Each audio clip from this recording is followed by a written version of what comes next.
আসসালামু আলাইকুম, স্বপ্নবাজ বাংলার আরো একটি নতুন ভিডিওতে সকলকে স্বাগত জানাচ্ছি। আজকের ভিডিওতে আমরা জগন্নাথ বিশ্ববিদ্যালয়ের সি ইউনিট তথা বিজনেস স্টাডিজ অনুষদের তৃতীয় শিফটের প্রশ্ন সমাধান করব। শুরুতেই ইংরেজি অংশ। Find the synonym of the word metamorphosis, এটা হবে হচ্ছে C. Transfiguration. The antonym of extravagant is frugal.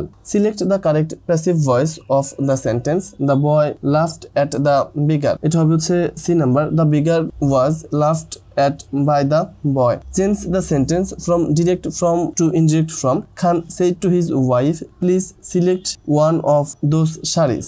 It হবে হচ্ছে B number. Khan requested his wife to select one of those sarees. Choose the correct sentence. এখানে correct sentence হচ্ছে B number. She dyed her hair black. Will you type these letters now? Correct the sentence by replacing the right word. It হবে হচ্ছে could. We don't learn from mistakes. She cares about the environment. এবার গাণিতিক বুদ্ধিমত্তা অংশ। 8 বছর আগে টিনার বয়স ছিল 32 বছর। x বছর আগে তার বয়স কত বছর ছিল? এটা হচ্ছে সি 40 - x।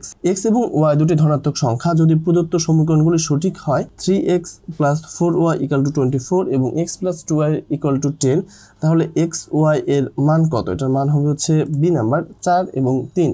একটি বৃত্তের ব্যাসার্ধ r, যে বৃত্তের পরিধি c = 22 সেন্টিমিটার, যদি পাই = 22/7 হয় তাহলে বৃত্তের ব্যাসার্ধ কত? এটি হবে হচ্ছে এ নাম্বার 3.5 সেন্টিমিটার। একটি ত্রিভুজের তিনটি কোণ যথাক্রমে 5:6:7 অনুপাতে আছে। বৃহত্তম ও ক্ষুদ্রতম কোণের মধ্যে পার্থক্য কত? এখানে পার্থক্য হবে হচ্ছে 20 ডিগ্রি। এ 4 দিনে একটি কাজ সম্পন্ন করতে পারে এবং বি সেই কাজটি 3 দিনে করতে পারে। এ এবং বি একসাথে কাজ করলে কতদিন লাগবে? লাগবে হচ্ছে 1/5/7 দিন। একজন ব্যক্তি 5% লোকসানে একটি পণ্য বিক্রি করেন। যদি তিনি পণ্যটি 80 টাকা বেশিতে বিক্রি করেন তাহলে তিনি 5% লাভ করেন। সেই পণ্যের মূল্য কত? সেটির মূল্য হচ্ছে 800 টাকা। একটি ক্রিকেট খেলায় প্রথম 10 ওভারে রান রেট ছিল মাত্র 3.2। 282 রানের লক্ষ্যে পৌঁছানোর জন্য বাকি 40 ওভারের রান রেট কত হতে হবে? হতে হবে হচ্ছে 6.25। কামালের ওয়াই শব্দ টাইপ করতে কত মিনিট সময় নেবে যদি সে প্রতি মিনিটে এক্স শব্দ টাইপ করে? এটা হবে হচ্ছে ডি y/x। এবার সাধারণ জ্ঞান অংশ। নিম্নলিখিত কোন দিনটি বিশ্ব পরিবেশ দিবস? সেটা হচ্ছে 5 জুন। বাংলাদেশের কোন দেশের দূতাবাসে 8টি সেনজেন দেশের ভিসা প্রক্রিয়ায় উদ্যোগ নিয়েছে? এটা হচ্ছে সুইডেন দূতাবাস।